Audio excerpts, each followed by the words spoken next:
Bonsoir et bienvenue sur La Première, ravi de vous retrouver. À la une de l'actualité de ce lundi 27 octobre, la commune de Tiaopo face à l'appropriation commerciale de son nom. Devenu une marque déposée, le nom se retrouve partout.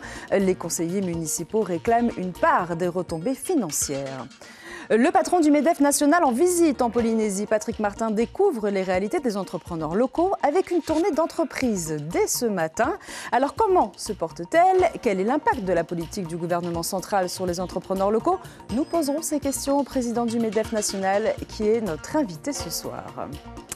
Avant de prendre la mer, il faut d'abord prendre les airs. Dès 5 h ce matin, rameurs et supporters de la 32e édition de la Waikinui Va'a ont envahi l'aéroport de Fa'a'a en direction d'Elaro Matei. Mais d'abord, ce drame, une jeune femme d'une vingtaine d'années est décédée ce matin au CHPF des suites d'un arrêt cardiaque. Elle avait été évacuée hier soir de Rangiroa après une intoxication alimentaire. Pour l'heure, aucun lien direct n'est confirmé entre cette intoxication et son décès. Une enquête sanitaire est en cours et les produits concernés ont été retirés de la distribution. Selon le maire de l'île, une vingtaine de cas ont été recensés dimanche. Il est au micro d'Ayata Buluk. La jeune fille qui a été évacuée hier est décédée ce matin, mais on n'a pas encore les vraies conclusions disant que c'était à cause de cette intoxication qu'elle est décédée. Donc il y a ça aussi, donc on essaie de faire attention pour avoir les bonnes informations aussi. Apparemment, elle avait quelques antécédents, mais quoi, je ne pourrais pas affirmer qu'est-ce qu'elle avait vraiment. Donc voilà ce que je pouvais dire. On a quelques résultats qui nous sont tombés. Comme quoi c'était une vente justement pour aider une dame qui se faisait évassaner sur la France. C'est ces repas-là préparés qui est la cause de cette intoxication. Pour l'instant, c'était du poulet salade russe, mais est-ce que c'est dû à la mayonnaise? Est-ce que c'est dû aux œufs si ça a été préparé?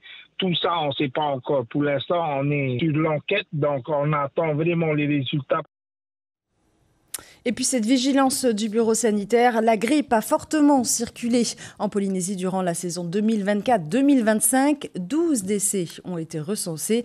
Un article à lire sur notre site internet. Tiaopo veut se réapproprier son nom. Plusieurs marques l'ont déposé dans différentes classes de produits.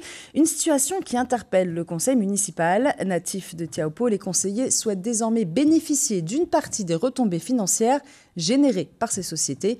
Explication avec Cybèle Plichard et Marcel Bonneau. Dans cette petite commune associée de Tayarapu-Ouest, le nom de Teahupo'o est partout. Sur la camionnette qui livre le pain, sur les pancartes des logements de vacances ou des taxi-boats. Rien de plus normal. Mais les natifs de cette commune touristique de Tahiti s'interrogent quand ils retrouvent le nom de leur commune sur des bières, des parfums ou des vêtements. Car Teahupo'o a une signification presque sacrée. Teahupo'o. Teahu, c'est le mur, Upo, tête. Donc, après la bataille, l'équipe de Teahupo'o est sortie vainqueur et donc les guerriers d'ici ont décapité ceux de Tautira et ont érigé un mur avec les têtes des ennemis. Pour nous qui sommes natifs d'ici, pour nous, Teahupo'o nous appartient. Aux affaires depuis 2020, la maire de Teahupo'o regrette que le nom n'ait pas été déposé à l'INPI, l'Institut national de la propriété industrielle. La commune aurait pu maîtriser l'exploitation commerciale. Depuis que nous avons été élus, justement, nous avons entamé les démarches auprès des avocats pour pouvoir récupérer, comment pourra-t-on récupérer le nom de Teahupo'o. Et ils nous ont dit que ça va être un long combat déjà et c'est presque mission impossible. Un peu plus proche de la capitale, la commune de Te Vaiuta a tenu à protéger les sites et les noms les plus emblématiques de sa toponymie grâce à une délibération. Dès 2015, nous avons adopté une vingtaine de noms de localités, et je vais vous les citer. Mataya, Papeari, Te Vaiuta, Atimano, Vaima. Ce sont des sites qui peuvent aussi devenir des marques. Cette démarche, nous savons qu'elle est originale, qu'aucune autre commune ne l'a faite avant nous. Et nous sommes donc aujourd'hui protégés à ce niveau-là. Le conseil municipal de Teahupo'o répertorie ces noms de rivières comme la Fauoro Roniu, la plus haute montagne de la presqu'île, ou encore la passe de Hawaii. Quant à la marque Teahupo'o, la maire attend des entreprises qu'elles partagent un peu de leurs retombées financières. Première visite en Polynésie pour Patrick Martin, président du MEDEF national. 2 jours de rencontres pour recueillir les besoins et les difficultés des entreprises locales. Au menu, défiscalisation, dispositifs d'aide, logement, entrepreneuriat. Ce matin, tournée d'entreprise à bord de l'Avaikinui 2, puis de la société STH avec présentation de la série de Nukuhiva. Gérard Siou, PDG de la société d'exploitation, répond à Rohan Potoulou. En défiscalisation, il faut qu'on soutienne la filière bois. S'il y a une réduction des crédits, il ne faudrait pas toucher des filières prioritaires qui se lancent un peu comme la filière bois.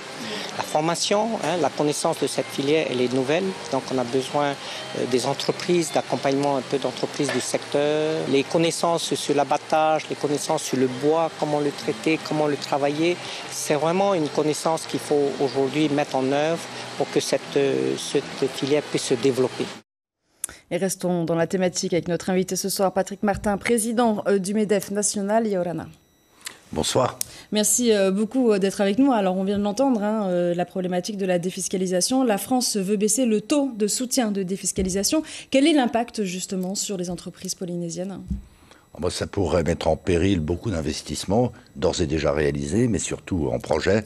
Et donc nous, au MEDEF, on se bat pour que cette défiscalisation au niveau national soit bien maintenue, comme on se bat sur beaucoup d'autres sujets autour d'un budget qui n'est pas du tout pro-entreprise.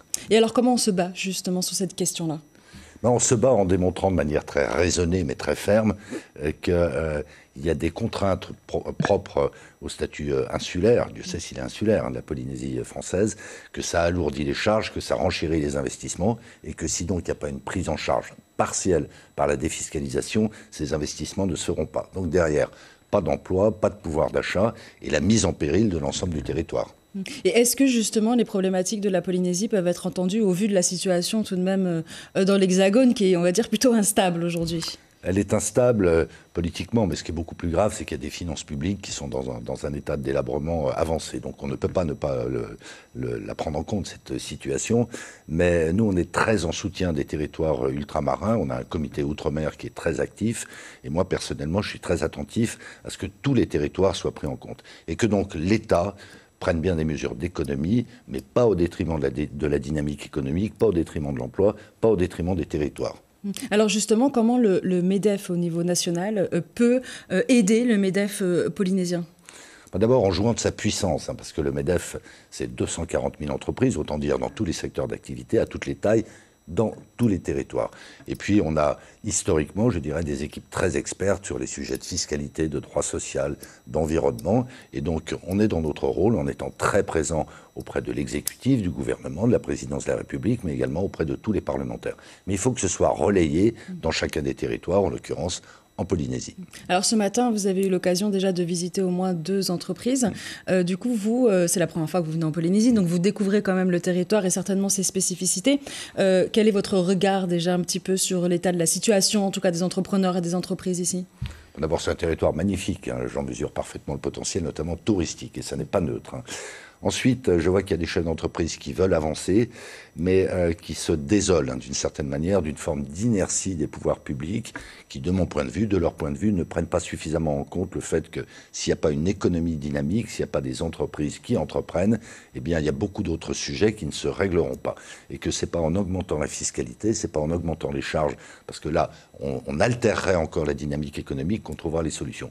Donc il faut au niveau national, mais au niveau de la Polynésie également, que les pouvoirs publics, les politiques soient très en soutien des entreprises. C'est ce que font tous les pays du monde. Les États-Unis, la Chine au premier chef, mais tous les pays européens et bien d'autres encore. Donc il faut qu'on remette en ordre les priorités. Et est-ce que justement c'est quelque chose que vous avez dit cet après-midi ? Je crois que vous avez rencontré le président de la Polynésie et le commissaire. Est-ce que du coup c'est un message que vous avez porté lors de ces réunions ?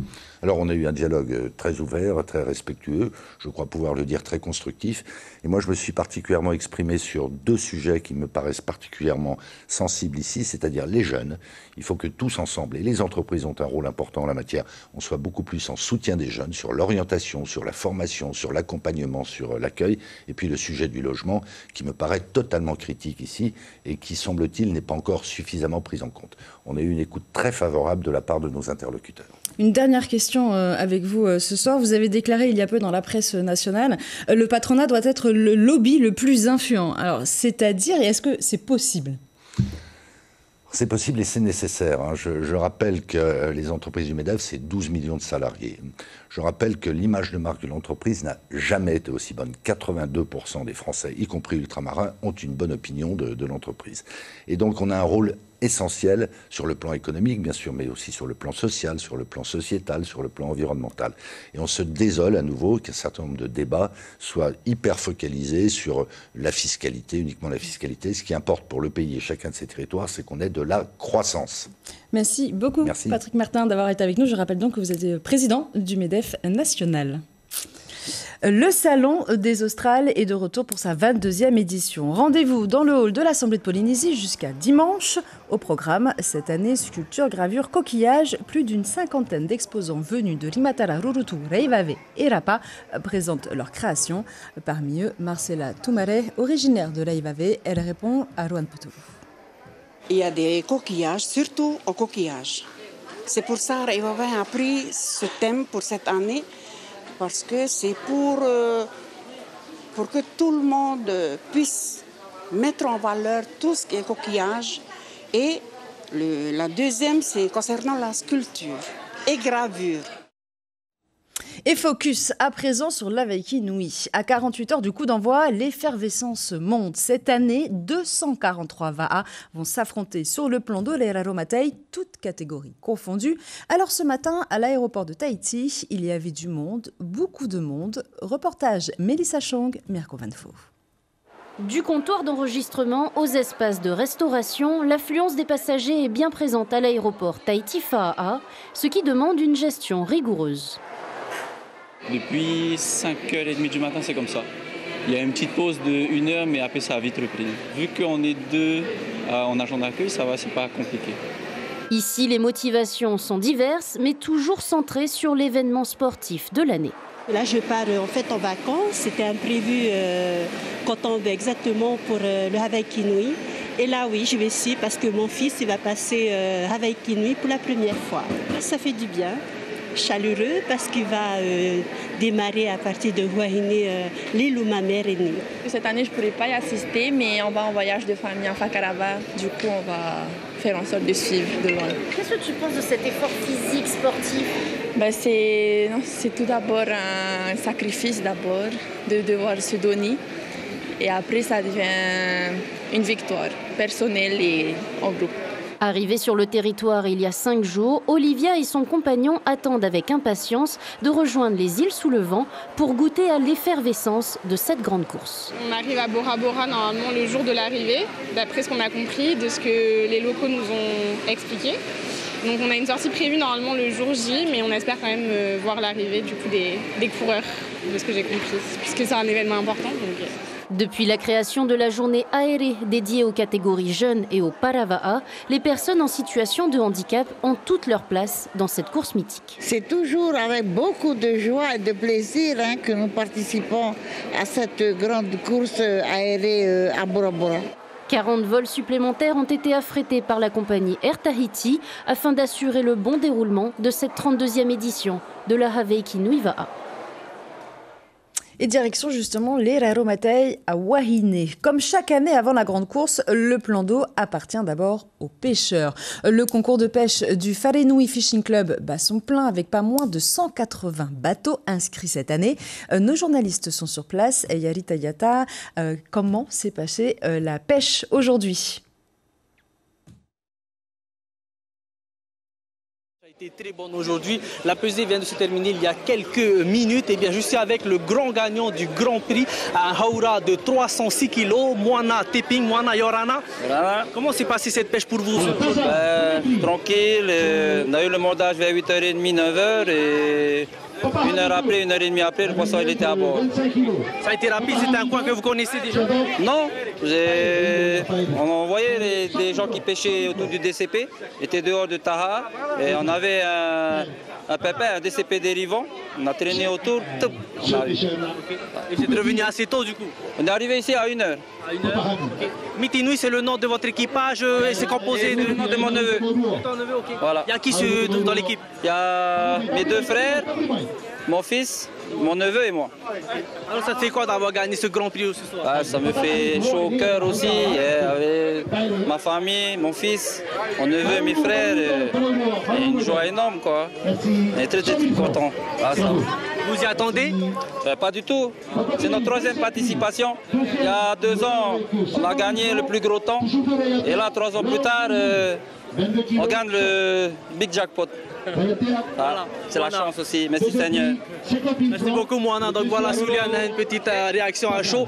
Ils vont déjà retourner à Reyatel. Centre de Reyatel, vous l'entendez, on doit rentrer parce que la journée a été très longue pour eux. Mais voilà, quelques résultats encore pour le plus gros temps, 55,5 kg. Le plus gros Mahi Mahi, 17,4 kg. Et le plus gros Tazar, 25 kg. Donc voilà, Souliane, la pêche a été très bonne pour cette première journée ici à Huahine. Merci beaucoup Ayari Tayata et Patrick Tixing à la caméra. Et restons dans l'ambiance Hawaii Kinui. À Wahine, chaque année, des athlètes étrangers viennent se mesurer à l'élite polynésienne. En équipe complète ou en renfort dans des clubs locaux, ils sont bien là et certains visent les meilleures places. Ayari Tayata et Sandroli ont rencontré ces rameurs venus d'ailleurs. Regardez. Ils ont parcouru plus de 15 000 km pour participer à la Hawaii Kinui A. Les rameurs français du CKCL, le canoë-kayak Côte de Lumière, sont presque des habitués. Conscients de leur niveau, ils viennent avant tout pour vivre une véritable immersion, plus culturelle que sportive. On cherche, il y a l'ambiance, la culture, le nombre de pirogues sur l'eau. Voilà, chez nous, on a des courses et on a des belles courses. Mais on va dire qu'il n'y a pas la culture polynésienne qui va autour, quoi. Ça commence à prendre un petit peu. Et quand on arrive ici, ça fait un petit peu... nous, on a le Tour de France, et vous avez la Hawaii Kinui, quoi. Eux visent plutôt le haut du tableau. Ces Hawaïens sont sous la houlette de Mweho Paye. C'est la Dream Team hawaïenne. Cette année, c'est un peu la 2e année consécutive. Donc on a plus ou moins, à part un, c'est la même équipe. Donc ils ont eu un peu l'expérience de la première année. Et on a fait des erreurs l'année dernière, donc j'espère que cette année, normalement, ils savent ce qui a comment dire, amélioré. Ouais, ils savent quoi améliorer pour cette année. Des rameurs du Brésil, de Nouvelle-Zélande, de Wallis, mais aussi des équipes de Nouvelle-Calédonie et de Hong Kong ont également fait le déplacement. Au total, 15 équipes étrangères prendront part à cette 32e édition de la Hawaii Kinui A. Rurutu Hoe, l'outsider à suivre. Après une belle 4e place à la Molokai Hoe, le club des Australes vise le top 10 de la Hawaii Kinui. Leur atout, un duo de choc. Le coach Moana Meirau, déjà vainqueur de la course, et le barreur Eric Dean, champion 2011 et 2012. Portrait de l'équipe signé Johan Buit. C'était contre vents et marées que la petite équipe de Rurutu ont réussi leur pari de figurer parmi les meilleurs équipages du monde. Pendant la 69e édition de la Molokai Hoe, Rurutu Hoe s'est hissé à la 4e place. Cela a permis à Tahiti de faire carton plein en s'octroyant les 4 premières places du podium. Leur coach, Moana Mairau, entraîne cette très jeune équipe en manque d'expérience sur un nouveau challenge.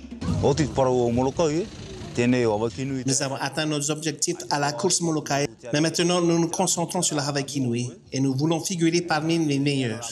Nos jeunes sont des licenciés de Rurutu et nous avons également 2 rameurs de Hawaï. Au poste numéro 1, c'est le fils de Moana, Manahue. Donc barreur, c'est Eric Dean, barreur des grandes équipes d'OPT, vainqueur de la Hawaii Kinui en 2009 et 2010. Avec Moana, on a discuté un peu. Il m'a demandé un peu s'il y avait des rameurs qui pouvaient venir. J'ai vu qu'il y a des rameurs de Rurutu qui travaillent et qui n'ont pas eu de congé. Et j'ai demandé à deux rameurs du club avec qui j'ai ramé en Hawaï. Et là, ils ont accepté de venir. Nous avons fait la course de la Tahiti Nuiva 1 en mai dernier. Alors nous sommes très heureux de participer encore avec cette belle équipe. Nous remercions Eric et Moana de nous accueillir dans leur équipe et on fera de notre mieux. En pleine confiance, la formation des Australes humblement vise un top 10. Vont-ils créer la surprise comme c'était le cas il y a 2 semaines à Hawaï? Réponse vendredi prochain. Et le coup d'envoi de la 32e édition sera donné donc mercredi avec les 47 km entre Wainé et Reatea. La première étape, celle où les rameurs se jaugent. Puis jeudi, l'étape dite machine à laver entre Reatea et Taha, exclusivement dans le lagon. Et enfin, le bouquet final vendredi, 58 km avec une arrivée de rêve sur la plage de Matira. C'est la fin de cette édition. L'information principale de ce lundi 27 octobre. Une jeune femme est décédée ce matin au CHPF après avoir été évacuée de Rangiroa pour une intoxication alimentaire. Une vingtaine de personnes ont été touchées par cette toxi-infection. Une enquête sanitaire est en cours. Et tout de suite sur la première, de nouveaux épisodes de la série Manhunt Deadly Games, suivi du documentaire Politsek, les voix qui défient le Kremlin. Et ce soir, on se quitte avec ces belles images du Salon des Australes capturées par Juan Potoru. L'exposition s'éteindra jusqu'au 2 novembre à l'Assemblée de Polynésie. Très belle soirée à tous et à demain.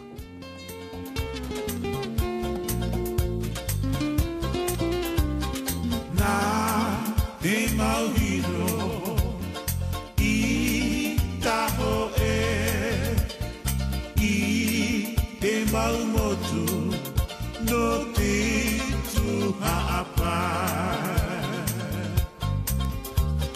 na ratoe. Retrouvez toute l'info sur WhatsApp en scannant notre QR code.